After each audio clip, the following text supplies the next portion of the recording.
அனைவருக்கும் வணக்கம். Welcome to Sukanya Pratap channel. இன்றைக்கி ஈவினிங் ரெசிபி தான் ஒன்று பார்க்க போகிறோம். வாங்க அப்போ பார்க்கலாம். மழை டைமில் ஈவினிங்கில் நம்ம சூடாக கொழுக்கட்டை செஞ்சு சாப்பிடும்போது ரொம்ப நல்லாயிருக்கும். அதான் நம்ம எப்படி செய்யுதுன்னு பார்க்க போகிறோம். வெந்நீர் நல்லா கொதிச்சிட்ருக்கு. இப்போது 2 கப் நான் அரிசி மாவு எடுத்திருக்கேன். அதில் கொஞ்சம் உப்பு சேர்த்துக்கிறேன். உப்பு கூட அந்த கொதித்த தண்ணியை சேர்த்து கலந்து விட்டுக்கலாம். குருவி தாங்க அப்படி கூட்டமாக சேர்ந்து கத்திகிட்டு இருக்குது. அந்த சவுண்டு தான் அது கேட்குது. அமைதியாக இருக்கிறதுனால அந்த குருவி சத்தம் ரொம்ப ஜாஸ்தியாக கேட்கும். இப்போ மாவில் கொஞ்சம் நம்ம நெய் சேர்த்து பிசைஞ்சிக்கலாம். நெய் சேர்த்து பிசையும் போது நமக்கு சாஃப்டாக இருக்கும். கொழுக்கட்டை சாப்பிட்றதுக்கும் நல்ல சாஃப்டாக இருக்கும். அதனால் நெய் சேர்த்துக்கிட்டா நல்லது. மாவு நல்லா சுடு தண்ணி போட்டு நம்ம பிசைஞ்சோன்னா தான் கொழுக்கட்டை நமக்கு சாஃப்டாக கிடைக்கும்.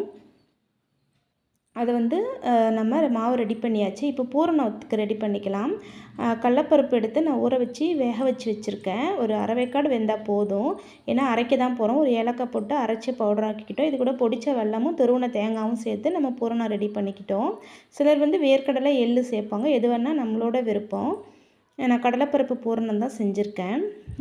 இன்னொன்று பார்த்திங்கன்னா, கையிலே இல்லை கொழுக்கட்டை அச்சிலே தான் நான் செய்வேன். இப்போ பூவரசம் இலை வச்சு செய்ய போகிறேன். இந்த இலையே ஃபஸ்ட்டு கிடைக்காது. பார்த்திங்கன்னா ஊர்லலாம் நல்லா கிடைக்கும். கிராமத்துலலாம் நிறைய இருக்கும். அதில் தான் எல்லாம் விநாயகர் சதுர்த்திக்கெலாம் செய்வாங்க.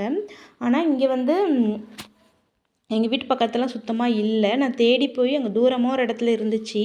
நான் பறிச்சிட்டு வந்திருந்தேன். ஏன்னா இலையில செய்யும்போது நல்லாயிருக்கும். இலை கொழுக்கட்டை நல்லாயிருக்கும். இலையில நம்ம ரெடி பண்ணி வச்சுருந்த மாவை ஃபுல்லாக ஸ்ப்ரெட் பண்ணிவிட்டு அதில் பூரணை வச்சு அழகாக மூடி வச்சிடலாம். நமக்கு செய்கிறதுக்கும் ஈஸியாக இருக்கும்.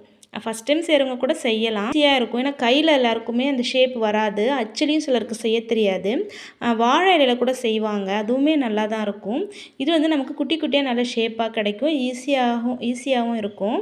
புதுசாக ட்ரை பண்ண மாதிரி இருக்கும் பசங்களுக்கு. நான் அச்சு வச்சு தான் செஞ்சு கொடுத்துருக்கேன். இலையில செய்யும்போது இது என்ன இலைமா என்ன ஏதுன்னு சொல்லி அழகாக அவங்க கேட்டு விரும்பி சாப்பிடுவாங்க. அவங்களுக்கு ஒரு இன்ட்ரெஸ்ட்டாக இருக்கும். அதனால் பூவரசம் இலை ட்ரை பண்ணேன். உங்களுக்கு பூவரசம் இலை கிடச்சிதுன்னு சொன்னால் கண்டிப்பாக நீங்கள் இதே மாதிரி செஞ்சு பாருங்கள். ரொம்ப ரொம்ப சூப்பராக கொழுக்கட்டை நல்லா டேஸ்ட்டாக வந்துருந்துச்சு. அதில் மாவு ஸ்ப்ரெட் பண்ணி பூரணம் வச்சு நம்ம அப்படியே மூடி இலையை நல்லா மூடிட்டோன்னா அந்த பூரணம் வெளியிலே வராது. அது ஒரு சூப்பரான இதில் அப்புறம் இட்லி தட்டில் தண்ணி கொதிக்க வச்சு தட்டு வச்சு அது மேலே துணி போட்டு நம்ம அழகாக ஆவியில் வேக வச்சு எடுத்துடலாம். நம்ம ஆயிலியாக கொடுக்கறத விட இந்த மாதிரி ஆவியில் வேக வச்சு கொடுக்கலாம். ஆவியில் வேக வச்சு கொடுக்குற ஃபுட்டு தான் ரொம்ப ரொம்ப நல்லது. ஈஸியாக டைஜஷன் ஆகும். குழந்தைங்களுக்கு ரொம்ப நல்லது. ஆயில் ஃபுட்டு அதிகமாக நம்ம கொடுக்க வேண்டாம். இந்த மாதிரி ஐட்டங்கள் நம்ம செஞ்சு கொடுக்கும்போது ஹெல்த்தியாகவும் இருக்கும். சூப்பராக விரும்பி சாப்பிடுவாங்க. ரொம்ப ரொம்ப விரும்பி சாப்பிடுவாங்க எங்கள் பசங்க.